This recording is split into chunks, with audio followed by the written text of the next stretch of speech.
Hello friends, welcome to our channel land numbers. Bigg Boss హౌస్లో మరో weekend వచ్చింది. Weekend వచ్చిన నాగార్జున గారు పృథ్వీతో మాట్లాడుతూ, ముందుగా పృథ్వీ నీకో దండం స్వామి, నిజంగా బలూన్ టాస్క్లోని స్టామినా ఏంటో చూపించావు. ఇదే కదా మాకు కావాల్సింది పృథ్వీ. నిన్ను వచ్చినప్పటి నుండి చూస్తున్నాను, నీ గేమ్ ఎప్పుడు బయటపడుతుందా అని. కానీ ఈ వారంలో నువ్వు ఇచ్చిన బెస్ట్ నెక్స్ట్ లెవెల్ అనేది చెప్పాలి. అంతసేపు అది బ్యాలెన్స్ చేసుకుంటూ ఉండడం అంటే అది మామూలు విషయం కాదు. బ్యాలెన్స్ అంతా మజిల్ మీద పడుతుంది. ఏది ఏమైనా సరే ఈ వారం నీ ఆట సూపర్ అంటూ పృథ్వీని ఆకాశానికి ఎత్తేశాడు నాగార్జున. అంతేకాదు, ఏంటి అమ్మ విష్ణుప్రియ ఎక్కువగా నేను ఇబ్బంది పెడుతుంది అంటే, అది కాదు సార్ అంటూ నవ్వుకున్నారు.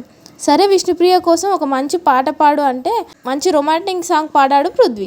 నాగార్జున, పృథ్వీ నా నుంచి నీకు చిన్న సజెషన్ ఏంటంటే, ఎవరిని ఎంతలో ఉండాలో అంతలోనే ఉండు, ఎవరికి ఎక్కువ ఇన్ఫ్లుయెన్స్ అవ్వద్దు. ఈ వారం నువ్వు వాడిన ఆటని ఇలాగే కొనసాగితే రానున్న రోజులు ఇంకా బాగుంటాయి. ఏది ఏమైనా సరే నిఖిల్, సోనియాకి కొంచెం దూరంగా ఉండు అంటూ హోస్ట్ నాగార్జున పృథ్వీకి తెలియజేశాడు. ఫ్రెండ్షిప్ అనేది జస్ట్ ఫ్రెండ్షిప్ మాత్రమే ఉండాలి, అది ఎక్కువ అయిందంటే అనర్థాలకు దారితీస్తుంది, ఎందుకు చెప్తున్నానో అర్థం చేసుకో అంటూ పృథ్వీకి స్వీట్ వార్నింగ్ ఇచ్చారు హోస్ట్ నాగార్జున. మరి ఎన్నడూ లేని విధంగా పృథ్వీపై ప్రశంసల వర్షం కురిపించిన నాగార్జునపై మీ అభిప్రాయాన్ని కామెంట్ రూపంలో మాకు తెలియజేయండి. ఇలాంటి మరిన్ని లేటెస్ట్ లైవ్ అప్డేట్స్ కోసం చూస్తూనే ఉండండి మన ఛానల్.